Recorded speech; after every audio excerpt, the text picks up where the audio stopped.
বাবা বুড়োরাজের মন্দিরে জামালপুর আমরা পুজো দিতে গেছিলাম। সেখানে সোমবার গিয়েছিলাম মেলার দিন। সেদিন সবাই পুজো দিতে গিয়ে সবাই যে বাঁকালারা যাচ্ছে সেখানে আমরা সবাই পুজো দিতে গেছিলাম। বাবার কত ভক্ত সবাই পুজো দিতে গেছে। দেখো আমরা এখন বাবা বুড়োরাজের মন্দিরের দিকে এগোচ্ছি। বাবা বুড়োরাজের মন্দিরের দিকে এগোচ্ছি। বাবা বুড়োরাজের মন্দিরের সামনে গিয়ে শিবলিঙ্গ বাবা বুড়োরাজের মন্দিরের সেখানে পৌঁছে গেছি। এখন এই যে এরা সবাই পুজো দিতে এসে সবাই লাইন দিয়ে দাঁড়িয়ে আছে।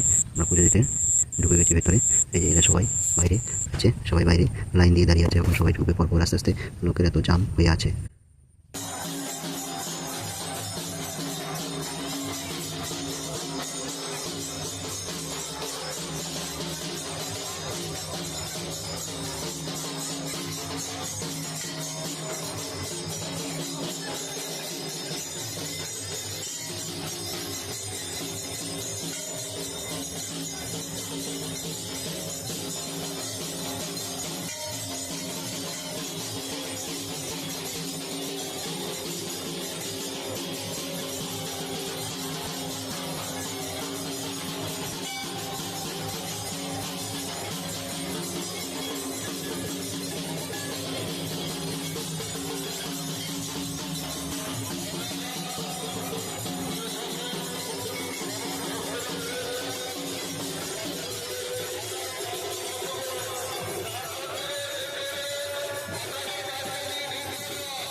তাড়াতাড়ি কর, ঢোক খেয়ে বেরিয়ে যা।